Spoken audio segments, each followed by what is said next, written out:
Hello, photography enthusiasts. What if I told you that one of these cameras might solve the age-old low-light photography challenge that's been haunting photographers for years? Yes, you heard that right.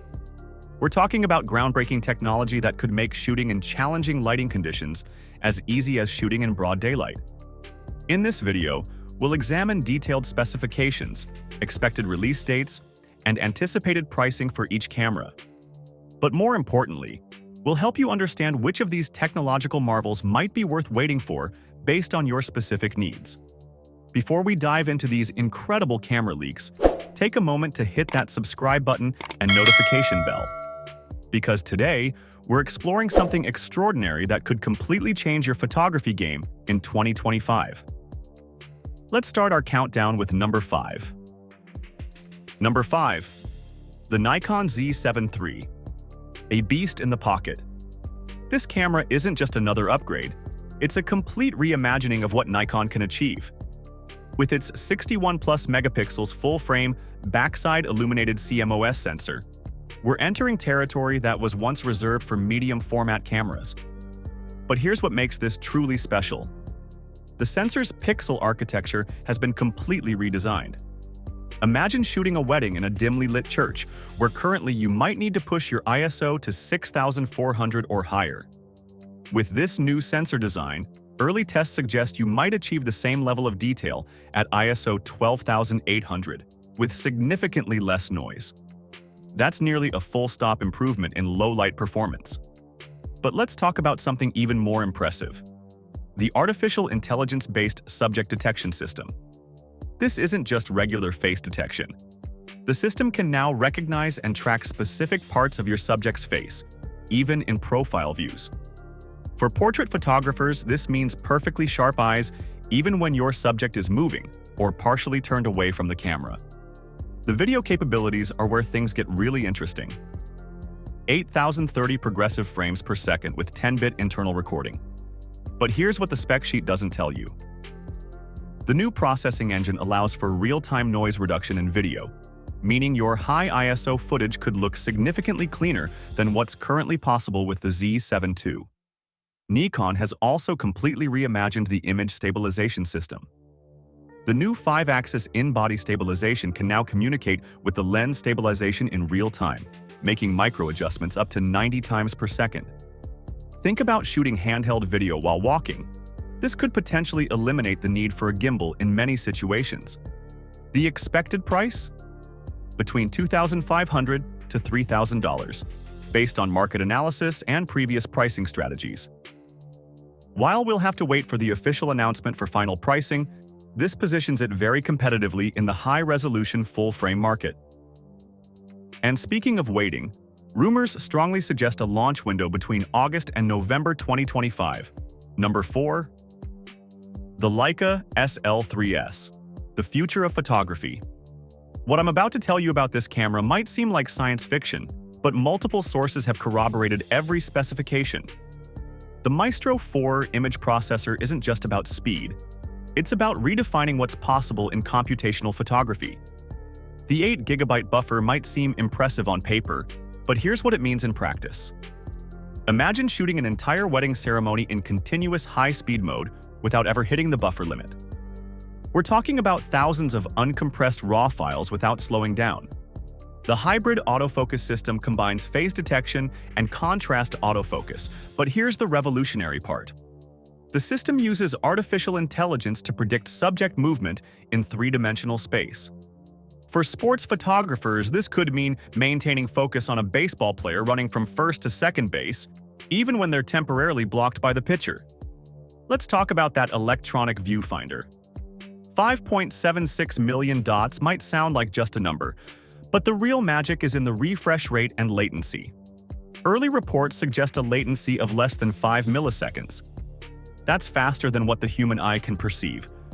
For photographers transitioning from DSLRs, this could finally eliminate any argument about electronic versus optical viewfinders. The Leica's expected price range falls between $4,500 to $5,000, based on market analysis and Leica's traditional pricing strategy. While this might seem steep, Consider that we're looking at a camera that could potentially replace both a high-end stills camera and a cinema camera. And according to our sources, we won't have to wait long. The announcement is expected on January 16th. Number 3. The Sony Alpha 7R6. A professional's dream. What if I told you that Sony has managed to create an 80-megapixel sensor that performs better in low light than their current 33-megapixel sensor? Impossible? That's what I thought too, until I saw the leaked test results. The dual artificial intelligence processing units aren't just about speed, they're about redefining what's possible in computational photography. Early reports suggest that these processors can perform real-time exposure blending. Imagine shooting a sunset where the camera automatically captures and blends multiple exposures for perfect detail in both the shadows and highlights, all in a single press of the shutter. The new autofocus system takes tracking to another level entirely. Wildlife photographers, this is where you need to pay attention. The system can now recognize and track specific animal behaviors. If you're photographing birds, it can predict when they're about to take flight based on their body language, adjusting focus and exposure parameters before the action even begins. Let's talk about that 8.5-stop in-body image stabilization system. But here's what makes it truly special. It can now work in conjunction with the active electronic stabilization, without any crop factor in 4000 resolution. For videographers, this means you could potentially shoot handheld footage that looks like it was captured on a professional stabilization rig. The video capabilities are simply mind-boggling.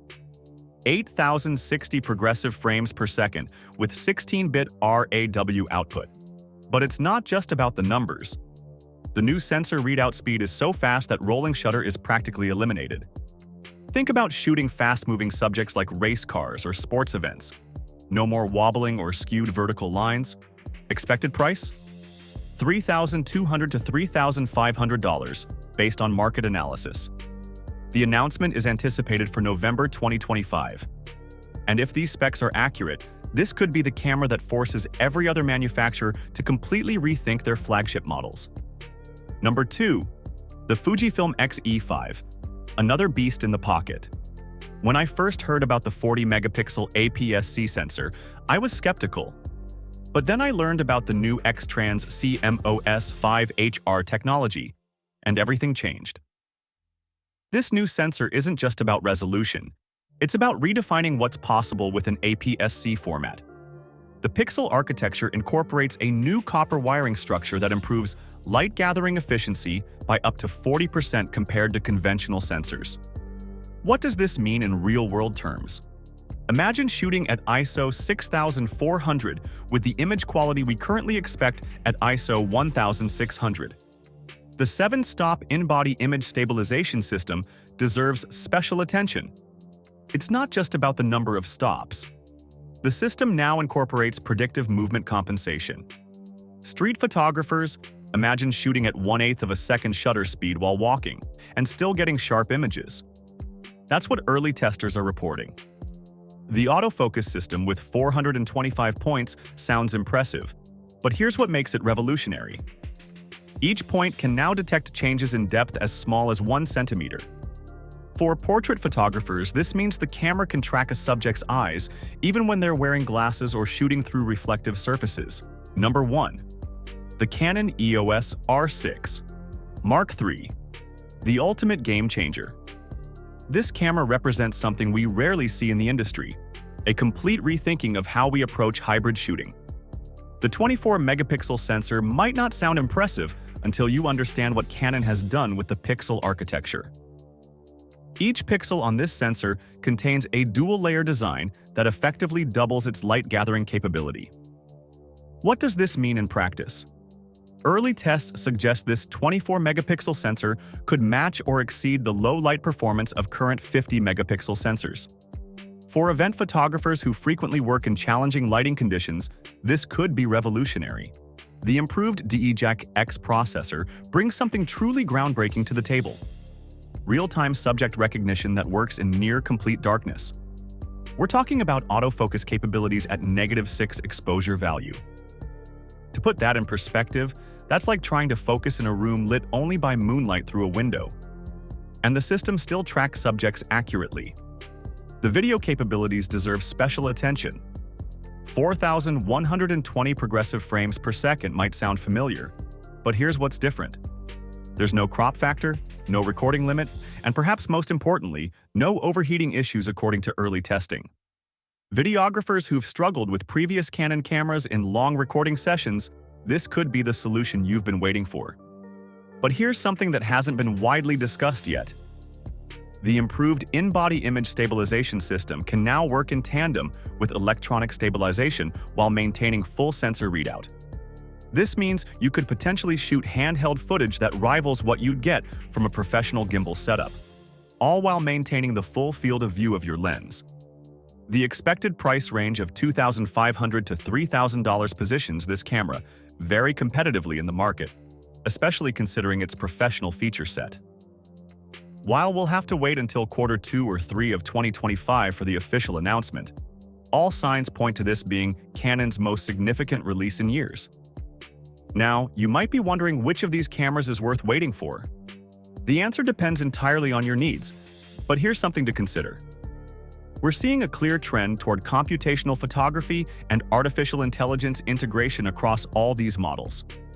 Whether it's the Nikon's advanced subject detection, the Leica's predictive autofocus, the Sony's exposure blending, the Fujifilm's depth awareness, or Canon's low-light capabilities, these cameras are pushing boundaries in ways we haven't seen before.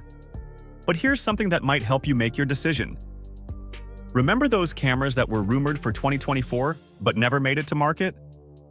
There's a fascinating story behind why they didn't launch, and it might give us some crucial insights into which of these 2025 models are most likely to deliver on their promises.